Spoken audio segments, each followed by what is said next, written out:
আসসালামু আলাইকুম, আমি জুবাইর। আজকে টিউটোরিয়ালে আপনাদের দেখাবো সেটা হচ্ছে জাভাস্ক্রিপ্ট অ্যারে ফিল্টার কিভাবে ইউজ করব সেটা।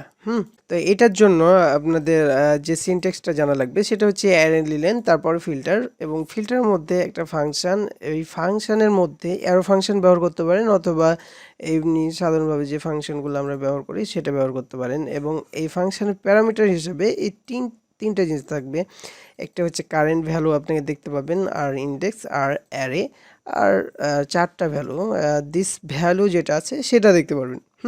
তো এইটা আমরা আসলে দেখতে পাচ্ছি কিনা সেটা জানার জন্য আমরা কি করতে পারি, এখানে এজ যেটা আছে, এজ নামে আমরা একটা অ্যারে নিলাম এবং অ্যারের মধ্যে কিছু ভ্যালু দিয়ে দিলাম।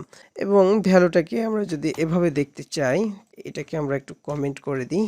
তারপর এই রেজাল্ট যদি করি তাহলে এর ভ্যালুটা কত আছে, এই যে ফিল্টার, এই যে অ্যারে নিলাম, তারপর ডট দেওয়ার পর ফিল্টার পর এই যে একটা প্যারামিটার নিলাম। প্যারামিটারে আপনি যে কোনো নাম দিতে পারবেন। সেটাই কি হয়ে যাবে, প্রথম প্যারামিটারে যে কোনো ভ্যালু নাম দিতে পারবেন। তো আমি এখানে যে এটা লিখতে হবে না সেটা বোঝার জন্য আমি একটা নামটা চেঞ্জ করে দিলাম, এবং এখানে যে নামটা দেব সেটা এখানে দেব। তো এখানে আমরা জানি যে এখানে অ্যারো ফাংশন ব্যবহার করলে এটা কি রিটার্ন করা লাগে না, একা একাই রিটার্ন হয়ে যায়। তো এখানে রেজাল্টটা যখন আমরা লগ করব কনসোল লগে, তখন এখানে কিন্তু আমরা সেটা দেখতে পাবো। তো এটা দেখার জন্য আমরা গো লাইভ করা লাগবে। এই গো লাইভের মধ্যে দেখেন যে এই যে আমরা কিন্তু এখন কি দেখতে পাচ্ছি, কারেন্ট ভ্যালুগুলা দেখতে পাচ্ছি। এই যে 1টা 2টা 3টা 4টা, মানে জয়টা ভ্যালু আছে এর মধ্যে, আর এর মধ্যে সবগুলাকে কি করছে, সবগুলাকে আপনার রিটার্ন করে দিচ্ছে, এখানে আমরা দেখতে পাচ্ছি সেটা। আর আমরা যদি একটা কন্ডিশন দিয়ে দিই যে সবগুলা না, এখানে যদি আমরা করি যে এই কারেন্ট ভ্যালুটা কি হবে, 32-এর বড় যেগুলা সেগুলা শুধু দেখাবে। তাহলে কি দেখাবে, এই যে দেখেন 32-এর বড় 33, এবং এই দুইটা ভ্যালু বড় আছে সেগুলো কিন্তু আমরা এখানে দেখতে পাচ্ছি। তো এইরকম ভাবেই আমরা কিন্তু এটা ফিল্টার করতে পারি। আর আরেকটা বিষয় হচ্ছে যে আমরা এখানে দেখাই যে এজ নিলাম, নেওয়ার পর ফিল্টার ব্যবহার করলাম, কারেন্ট ভ্যালু, ইন্ডেক্স, অ্যারে, এগুলো আমরা তিনটাই আমরা প্যারামিটার দিয়ে দিলাম। আপনারা যে কোনো নাম দিতে পারবেন এগুলাতে, আমি বারবার বলছি। এইটা হচ্ছে ভ্যারিয়েবল নেমগুলো আপনি যে কোনো নামই ব্যবহার করতে পারেন, এটা কিন্তু আপনারা জানেন ভালো মতন। কারেন্ট ভ্যালুটা যদি আমরা রিটার্ন করতে চাই তাহলে এই যে দেখেন কারেন্ট ভ্যালুগুলো সবগুলোই দেখাচ্ছে। এবং এখন যদি আমরা ইন্ডেক্সটা এখানে রিটার্ন করতে চাই, এখানে দেখেন যে আমরা যখন একের অধিক নিচ্ছি তখন কিন্তু আমরা এই যে এই ব্র্যাকেটের মধ্যে নিচ্ছি, ঠিক আছে। এবং এই ব্র্যাকেটের মধ্যে নিয়ে যদি আমরা করি তাহলে কিন্তু এভাবে রিটার্ন করতে হবে। আর এটাকে যদি আমরা ছেড়ে দিই তাহলে দেখেন এখানে একটা ইরর দেখাচ্ছে। তো আমরা কি করব, এই ব্র্যাকেটের মধ্যেই আমরা এটা কিন্তু দেওয়ার পর রিটার্ন করব, তাহলে ইন্ডেক্সগুলো কি আছে সেগুলো দেখতে পারবো, এই যে এইরকম ভাবে দেখতে পাবো।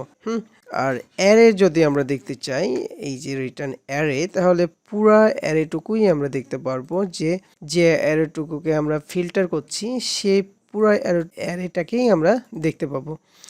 আর একটা বলছে যে দিস ভ্যালু, দিস ভ্যালু বলতে এখানে এই যে দেখেন এখানে this value is not define, এখানে আমরা দিস যদি ব্যবহার করি তাহলে দেখতে পারবো যে এই সবটুকু ভ্যালু চলে আসছে।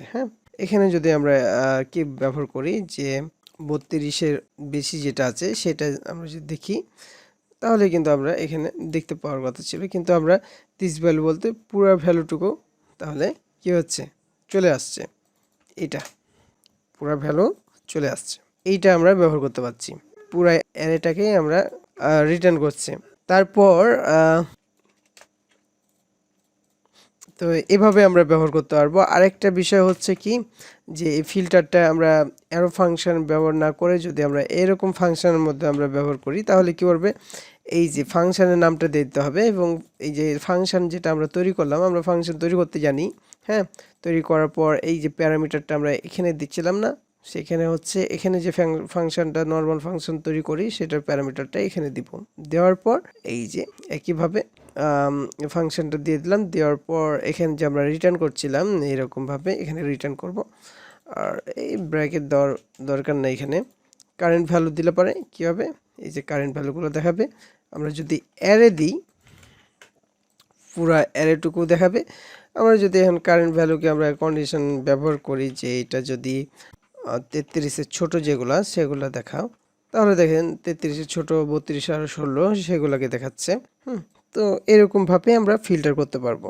তো আশা করি আপনারা ফিল্টারের কাজটুকু বুঝতে পেরেছেন। তো আজকে টিউটোরিয়াল এ পর্যন্ত। আল্লাহ হাফেজ।